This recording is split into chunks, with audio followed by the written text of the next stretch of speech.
Howdy everyone, this is Alicia Pate from Hustle and Burn, and today I want to teach you a little bit about working with leather. A lot of people ask me how hard it is, and it's actually pretty simple.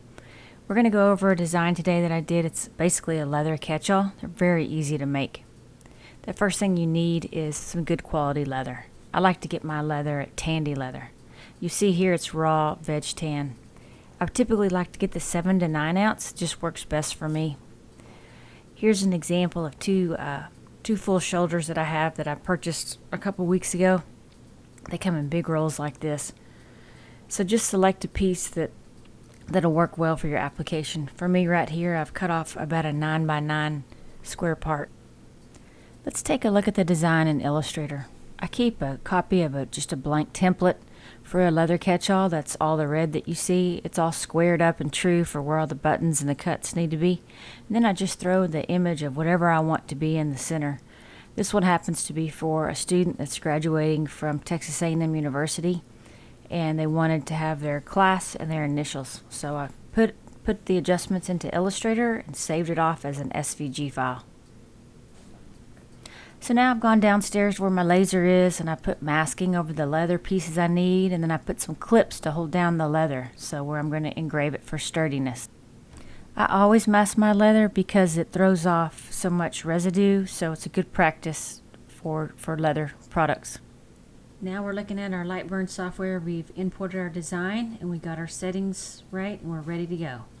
Let's take a closer look at those settings. For the engrave, I use 400 speed and 20% power on a 90-watt laser. And then for my cuts, I go to 25 speed and then 80%. I found 80 to be kind of a nice spot for me. Now remember, this is for 7 to 9 ounce leather. If you're cutting 4 to 6, you need to back down your power on your leather cut. And always do the engrave first. Finally, before we go, we do a quick look in the preview just to make sure that all of our design is displaying correctly, and we've created all the outlines and haven't forgot anything. So this looks good, so we're ready to go.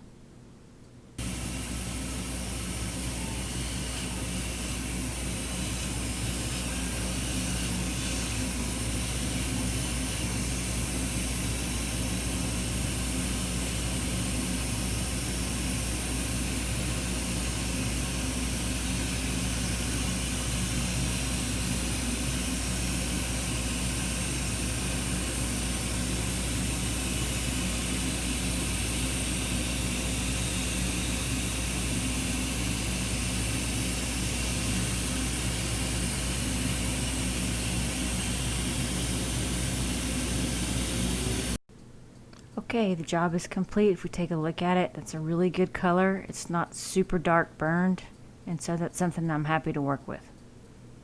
Alright, the next step that we're going to do, we're going to go back up to my maker room and we're going to clean this thing. I like to use white vinegar. The first thing we got to do is get the excess residue that got they got burned off when you're doing the engrave. Just go ahead and get that off with a brush because it'll cause you problems later. A nice couple of sweeps over it and you're good. I like to use fresh cloth to clean all of the char marks and the residue. So that's what we're going to do with vinegar. So get a decent amount on a small sample of cloth and start rubbing the sides. You're going to be taking off the char marks that came from when you did the cut. And really what you're trying to do is get down to kind of like a dark brown color, what you normally would see on a nice piece of leather. So just scrub that off till you get all that black removed. Shouldn't be too hard. You'll be glad you got it off later for the finished product. You want to go all the way around it, and then after we've done all the sides, we're going to start working on the inside piece. It kind of does have a funky smell. Alright, so now that we've got the outside done, I got another piece of cloth and I'm going to do the center part. When you do the center, you don't want to rub too aggressively because you still want to leave the masking on. It does you a favor, and then it's protecting you getting some of the residue on the good leather underneath. Leather's pretty darn porous, so you don't want to get the residue on it if you don't have to. It's just another thing to deal with if you get it on there. So I kind of scrub lightly. Now what I'm going to do is I'm going to get some water to get the vinegar smell off, because it'll stay there for a while. So just take some water and go over where you wiped all the vinegar, give it a nice clean rub off, and you should be good to go. Cleaning this one up to get any extra little marks off.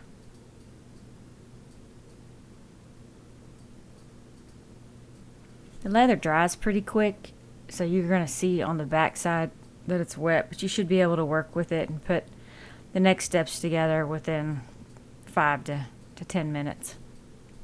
It's looking good. I'm pleased with it. The color looks great, and I'm happy with this job. Alright, the next part is probably my most fun part of the process. We're going to take the tape off.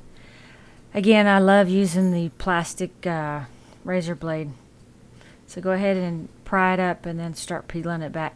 One thing about leather, go slow when you're peeling it, because it is, it's leather, right? If you go real fast, it'll pull the grain up and you won't be happy with it. This piece that I have here is a better quality. It's more glossy, so I wasn't pulling the grains up at all, but I've had it to where I've pulled some in the past and it actually pulled some of the leather up and off of it. So just do it slowly and nicely as you watch it. Work from the sides. If you have to, use your little pick or your plastic knife to start scraping off some of the paper that's inside the logo that you've done. Careful with leather, like I said again, it's easy to scratch and mess it up, unlike acrylic. Acrylic, you can scratch the top of the surface if you go too heavy, but with leather you can actually pull a chunk of leather off. So tenderfoot it.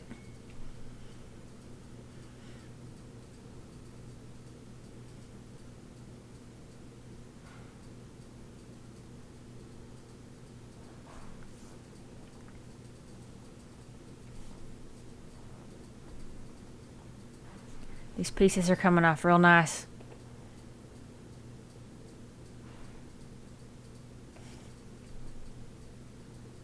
Alright, that looks good. Good color, good quality grain. Next step, I like to kind of shape mine so that it's easier to put the snaps together whenever I'm completed. You've got some play in this piece because you haven't really done anything to it yet, but eventually it's going to get hard. So I kind of start forming it like it's going to look when it's done. Being that this is the 7 to 9 ounce leather, it's a little bit more rigid than the other, so do yourself a favor and kind of give it some preform shaping to help you out later. Next step that we need to do is put the snaps on. I also buy these at Tandy Leather, but you can get them on Amazon or wherever. It comes, typically the set when you're doing the snaps come with a little grommet setter, and so you just do all 4 sides and then start putting the snaps together. The final step for this is to put Resolene on it. Resolene is like a conditioner / sealer. The client did not want any stain on it or dye, so we went straight to Resolene. You can get Resolene at Walmart, Hobby Lobby, and Amazon. I use these little, it's like a dauber. They work very well. So you just dip it in the Resolene and start spreading it around. When you're messing with leather dyes or Resolene, it's pretty tricky in that the grain of the leather will soak it up super quick. So don't be messing around. Get it done and get your colors looking right. It's something that you want to be focused with and intentional when you're doing it, because it'll really mess up your job. Alright, so the Resolene has dried. I put all the snaps together, and this is kind of the finished product. It's exactly what I wanted. I wanted the inside design to stand out and pop more. If I'd have used a dye, it would have been a lot more muted and you couldn't see it. The Resolene will actually harden the product long term, so it would be difficult to move it around. That's what I love about Resolene. It's almost like a stiffener in a way. And this is how it looks. So it turned out great, and just got to give the client a call for them to come pick it up. Once again, we have another happy client, and this is going to be a great gift for a senior graduating from college. Thanks again for watching another one of our videos from Hustle and Burn. And don't be afraid to try leather. It's a great product and fun to play with.